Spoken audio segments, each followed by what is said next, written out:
السلام علیکم ورحمۃ اللہ وبرکاتہ۔ بسم اللہ الرحمن الرحیم۔ اللہ کے نام سے شروع کریں گے جو بڑا مہربان اور نہایت رحم کرنے والا ہے۔ پارہ نمبر 22 سورہ فاطر کی آیت نمبر 15 سے ہم شروع کریں گے، جس کا ترجمہ تفسیر کچھ یوں ہے کہ اگر اس کی مرضی ہو تو تم سب کو نابید کر دے اور لے آئے تمہاری جگہ نئی قومیں، نئی مخلوق، اور ایسا کرنا اللہ تعالیٰ پر قطعاً دشوار نہیں اور بوجھ نہیں اٹھائے گا کوئی گنہگار کسی دوسرے کا۔ اور اگر بلائے گا پشت پر بوجھ اٹھانے والا کسی کو تو اپنا بوجھ اٹھانے کے لیے تو نہ اٹھائی جا سکے گی اس کے بوجھ سے کوئی شے، اگرچہ قریبی رشتہ دار ہی کیوں نہ ہو۔ اگلی آیت کے مطابق آپ صرف ان کو ڈرا سکتے ہیں جو اپنے رب سے بنا دیکھے ڈرتے ہیں اور صحیح ادا کرتے ہیں نماز۔ اگلی آیت کے مطابق اور جو پاکیزگی اختیار کرتا ہے سو وہ اپنی بھلائی کے لیے ہی اختیار کرتا ہے، اور یاد رکھو آخرکار اللہ کی طرف ہی لوٹنا ہے۔ اور برابر نہیں ہو سکتے اندھے اور آنکھیں رکھنے والے، اور نہ برابر ہو سکتے ہیں اندھیرے اور نور، اور نہ ہی برابر ہیں سایہ اور تیز دھوپ، اور نہ ایک جیسے ہیں زندے اور مردے۔ ان آیات کی تفسیر ہے کہ اے لوگو، تم اپنے وجود میں، اپنی بقا میں، اپنی نشو و نما میں، غرض یہ کہ دونوں جہان کی زندگی میں ہر قدم پر اس کے فضل و کرم کے محتاج ہو۔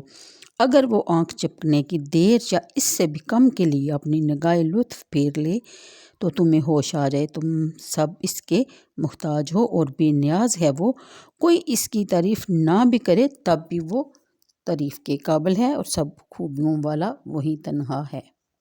اور بوجھ اٹھانے کے مطابق یعنی کہ کوئی گنہگار جو پہلے ہی اپنے بارے گناہ کے نیچے دبا چلا جا رہا ہے وہ کسی دوسرے کے گناہ کا بوجھ کیوں کر اٹھا سکے گا۔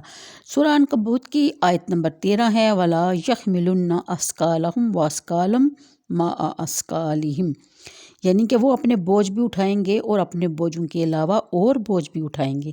اس سے کوئی یہ نہ سمجھے کہ یہ دو آیتیں متضاد ہیں، کیونکہ سورہ عنکبوت میں جن لوگوں کا ذکر ہے وہ لوگ ہیں جو کفر اور باطل کے سرگنا تھے، جو خود بھی گمراہ تھے اور بدکار اور مشرک تھے اور دوسروں کو بھی راہ حق سے بھٹکاتے تھے۔ انہیں گناہوں اور شرک میں مبتلا کرنا ان کا معمول تھا۔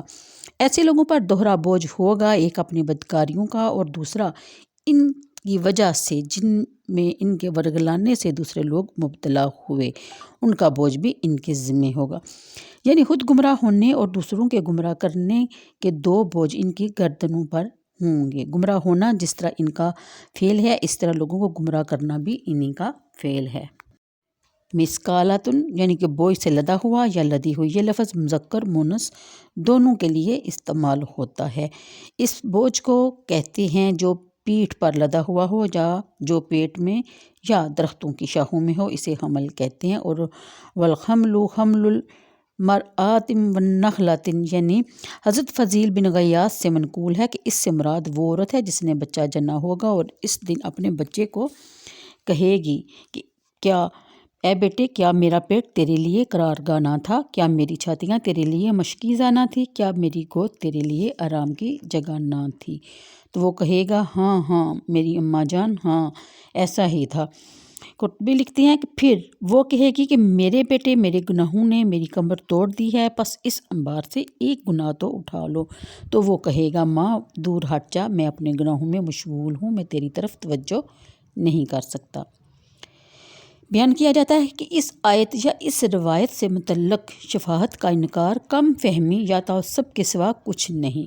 شہید حافظ قرآن بیٹا اپنے والدین کو بخشوائے گا، حضور صلی اللہ علیہ وسلم مقام محمود پر فائز ہوں گے اور اپنی امت کے گناہ گاروں کی بخشش کے لیے التجا کریں گے جو قبول بھی ہوگی۔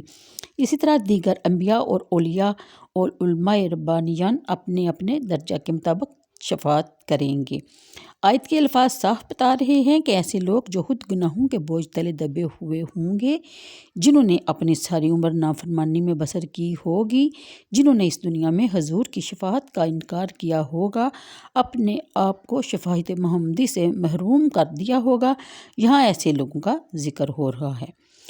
نیز انبیاء اور اولیاء کی شفاعت کا یہ مطلب ہرگز نہیں کہ وہ گناہ گاروں کے گناہ اٹھا کر اپنے سر پر رکھ لیں گے، بلکہ اس کا مقصد یہ ہے کہ وہ ان کی بخشش کے لیے دعا کریں گے اور اللہ تعالیٰ ان کی دعا کی برکت سے ان کے گناہ معاف فرما دے گا اور گناہوں کا بوجھ سرے سے باقی ہی نہ رہے گا۔ تو آج کے لیے اتنا ہی، مجھے دیجیے اجازت، دعاؤں میں یاد رکھیے گا اور ویڈیو کو لائک اور شیئر کر کے دین اسلام کی تعلیم کو عام کرنے میں میرے ساتھ چلیے۔ اللہ حافظ۔